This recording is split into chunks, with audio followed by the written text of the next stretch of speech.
श्री स्वामी समर्थ, जय जय स्वामी समर्थ. श्री स्वामी समर्थ, जय जय स्वामी समर्थ. श्री स्वामी समर्थ महाराजांच्या नामस्मरणाने आजच्या व्हिडिओला सुरुवात करूया. शुभ संध्याकाळ तुम्हा सगळ्यांना. कसे आहात तुम्ही सगळे? आशा व्यक्त करते स्वस्त असाल, मस्त असाल, स्वामींच्या सेवेमध्ये रममाण असाल. सगळ्यांनी गुरुपद घेतला असेल किंवा काही जण संध्याकाळी घेणार असतील. माझंही सर्व काही झालं आहे आणि त्यानंतरच या व्हिडिओला मी बसलेले आहे. आता गुरुपद घेतले, गुरुपद घेतल्यावर पुढं काय हा प्रश्न सगळ्यांनाच पडतो.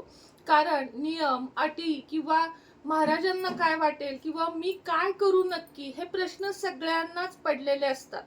तर बघा, मी तुम्हाला कालही सांगितलं की काही जण महाराजांचं गुरुपद घेतात, तर काही जण जे व्यक्ती थोर असतात, म्हणजे संत संत टाईप जे व्यक्ती असतात, जीवित व्यक्ती जे असतात, त्यांचं पण गुरुपद घेतात. महाराज असतात, थोर कुणी असतात, जसं की काही जण बघा एखाद्या ठिकाणी जाऊन चाफळ वगैरे अशा ठिकाणी गुरुपद घेतात. काही जण मठात जाऊन गुरुपद घेतात. म्हणजे वेगवेगळी पद्धत आहे गुरुपद घेण्याची. आपण महाराजांचं घेतो, तर बाकी जण काही व्यक्तींचं सुद्धा गुरुपद घेतात. तर सगळ्यांना नियम अटी जे काही मी सांगणार आहे पुढं, ते सर्व काही सारखंच आहे. काय करायचं आहे आपल्याला? आता गुरुपद घेतलं आहे, स्वामींना दक्षिणा काय द्यायची किंवा आपला गुरु म्हणून, गुरु तर त्यांना आपण मानलंय, मग एक शिष्य म्हणून आपलं आता काय काम आहे? काय देऊ शकतो आपण महाराजांना? तर या जगातली एकही वस्तू सगळ्यात आधी आपल्या मालकीचीच नाहीये की आपण त्यांना देऊ. हे अगदी झाडाचं पान सुद्धा बनवलं आहे, ते आपल्या महाराजांनी बनवलेलं आहे, सृष्टीकर्त्यानं बनवलेलं आहे. त्यामुळे आपण त्यांना काहीच देऊ शकत नाही की महाराज मी तुम्हाला रोज फूल देईन, मी तुम्हाला रोज पेढा देईन, मी तुम्हाला रोज नैवेद्य दाखवीन. यातलं आपण काहीच देऊ शकत नाही, कारण आपण इथे येताना काहीही घेऊन आलेलो नाहीये. मातेच्या उदरात आपण अगदी रिकाम्या हस्ते आलेलो आहोत आणि जाताना आपण जे काही करून जातो ते आपल्या मुलाबाळांसाठी. आपण पुन्हा जातो ते रिक्त हस्तेच. त्यामुळं आपण काय देऊ शकतो? तर आपण महाराजांना दक्षिणा म्हणून देऊ शकतो ती सेवा, आपले चांगले कर्म, लोकांविषयीची चांगली भावना, गरीब, अपंग किंवा गरजू यांना मदत, आई वडिलांची सेवा.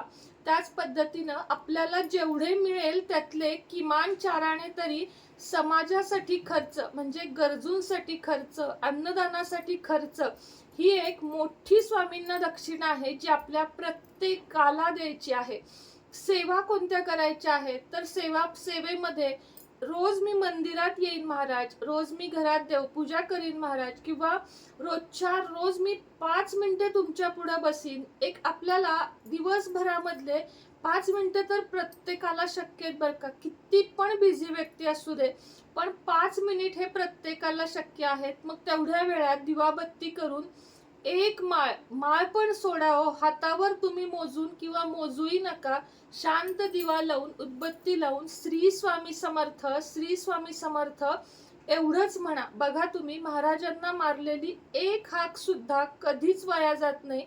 तुम्ही मनातून म्हणा की महाराज मला आता तुम्हाला बघायचंय. कळत न कळत येणाऱ्या रिक्षेवरती, कुठलं तरी दवाखान्यावरच्या नावावरती कुठंतरी तुम्हाला महाराजांची पाठी दिसेल. महाराजांना दर्शन देण्यासाठी सगळे भक्त, सगळे बालक सारखे आहेत.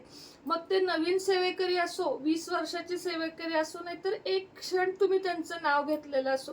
त्यामुळं महाराजांना आपला भाव, आपली भक्ती, आपला वेळ हवा आहे. त्यांना बाकी काहीही मी हे चढवीन, मी ते देईन, महाराजांना या कशाशीही घेणं देणं नाहीये. म्हणून लक्षात घ्या, थोडासा वेळ रोज नामस्मरण करा. दुसरी सेवा तुम्हाला इच्छा असेल, तुम्हाला शक्य असेल तर सारामृत ग्रंथ घ्या आणि त्यातला एक एक अध्याय दररोज वाचायला सुरुवात करा. कधी तुम्हाला गुरुवारी वाटलं ना, 1 ते 21 अध्याय संपूर्ण वाचा. हीच महाराजांना सेवा हवी आहे. त्यानंतरची गोष्ट म्हणजे, जर तुम्हाला रस्त्याने कुणी मुका प्राणी असू दे किंवा कुणी गरजू असू दे, त्यांना जर तुम्ही एक पाण्याची बॉटल, थोडं एक वेळचं अन्न एवढं जरी देऊ शकलात, तर ती सेवा सुद्धा महाराजांपर्यंत पोहोचते. त्याच पद्धतीनं एखाद्या विद्यार्थ्याच्या शैक्षणिक खर्चामध्ये मदत करणं, आपली मुलं सोडून बरं का, जर तुमची ऐपत असेल, जर तुम्ही चांगले कमवत असाल, तर एखाद्या विद्यार्थ्याचा शैक्षणिक खर्च घेणे, दवाखान्यात असलेल्या व्यक्तींचा औषधांचा खर्च घेणे ही सुद्धा एक खूप मोठी सेवा आहे. तर महाराजांना दक्षिणा म्हणून यातलं तुम्हाला काय जमतंय ते द्या.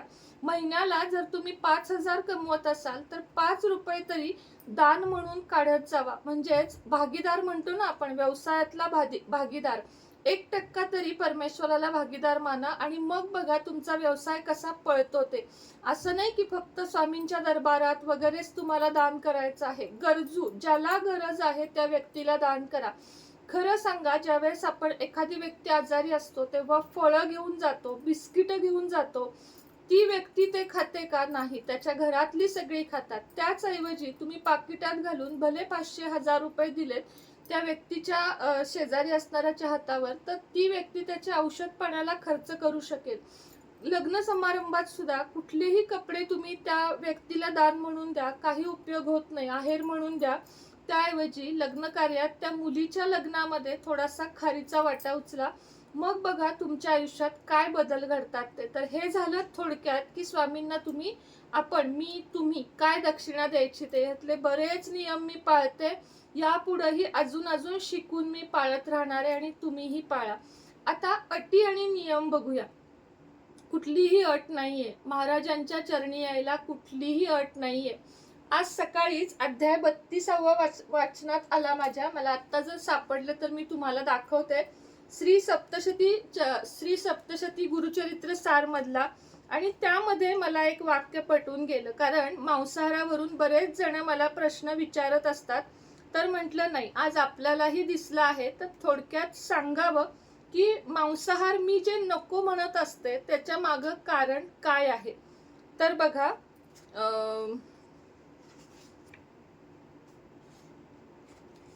मी तुम्हाला सापडलं ना, मी तुम्हाला उद्याच्या ह्याच्यामध्ये देईन. यामध्ये अध्याय बहुतेक 32च होता. सकाळी वाचताना मी लक्षात ठेवलेलं की मला हे सगळ्यांपर्यंत पोचवायचं आहे.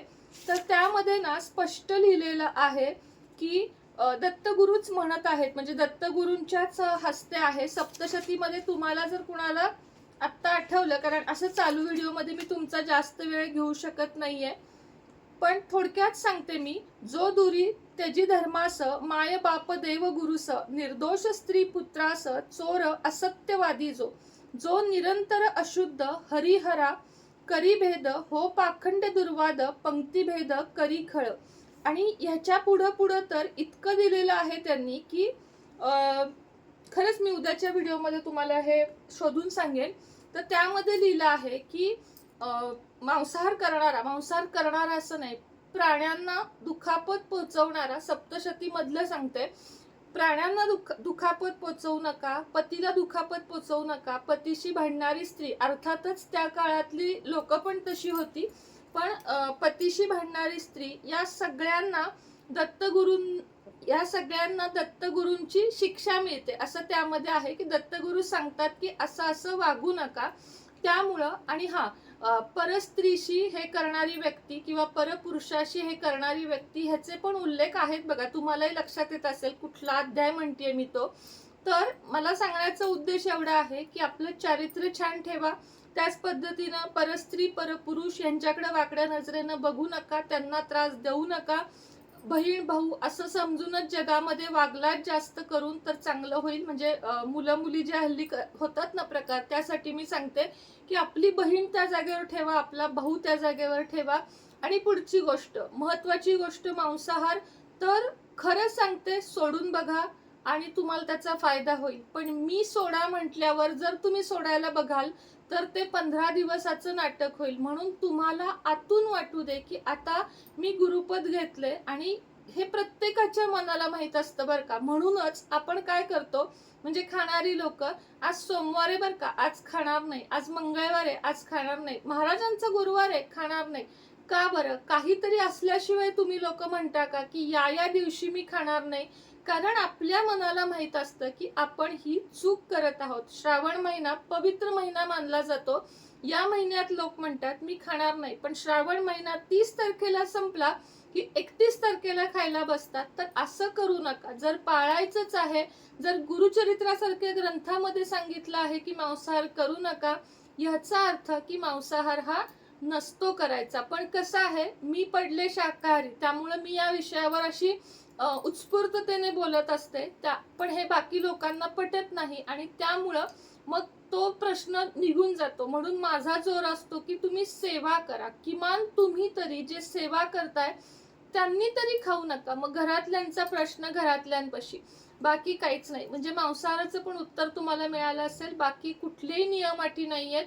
मात्र हो, आपण एकदा गुरुपद घेतले की महाराजांचा जप करणं म्हणजे नामस्मरण करणं हे मात्र अगदी अटच आहे की ते झालंच पाहिजे. भले ते मनात तुम्ही 1 मिनिट करा, 2 मिनिट करा, नाहीतर अखंड नामस्मरण करा. बाकी कोणत्याही अटी नाहीत. अगदी निश्चिंत होऊन गुरुपद घेतलं असेल तर भक्तिभावानं ते पूर्ण करा. झालेला व्हिडिओ किंवा आजची सेवा महाराजांच्या चरणी रुजू करते आणि आजचा व्हिडिओ इथंच थांबवते. पुन्हा एकदा तुम्हा सर्वांना गुरुपौर्णिमेच्या हार्दिक हार्दिक शुभेच्छा. श्री स्वामी समर्थ.